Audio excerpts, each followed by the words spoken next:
Pengamat Hukum Universitas Bosowa, Ruslan Renggong meminta polisi mengusut tuntas kasus peluru nyasar di Makassar. Ia meminta penegak hukum tegas dalam memproses kasus tersebut. Seorang lansia di kota Makassar kembali menjadi korban peluru nyasar saat bangun sahur Rabu kemarin. Setelah 2 hari sebelumnya terjadi kasus penembakan misterius yang berujung meninggalnya seorang pegawai Dishub Kota Makassar. Pengamat Hukum Universitas Bosowa Ruslan Renggong ikut menyoroti kasus tersebut. Menurutnya kasus peluru nyasar di Makassar menjadi momok menakutkan di masyarakat karena sudah berulang kali terjadi.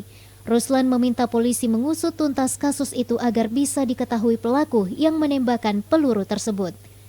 Penegak hukum diminta transparan dan tidak pilih kasih dalam mengungkap kasus tersebut, termasuk jika ada bukti bahwa pelakunya merupakan oknum petugas. Ada upaya untuk mengungkap semua, ya, siapapun yang menjadi korban, ya, apakah itu dari masyarakat golongan masyarakat biasa maupun masyarakat lain, ya, yang memiliki kedudukan sosial lebih tinggi, itu harus diproses ini, ya, diungkap ini. Ruslan juga meminta polisi agar aktif melakukan razia pemilik senjata api ilegal karena berpotensi membahayakan masyarakat.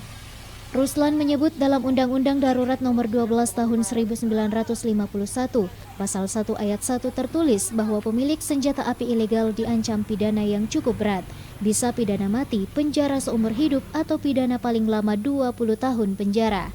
Wahyu Saputra, Celebes TV.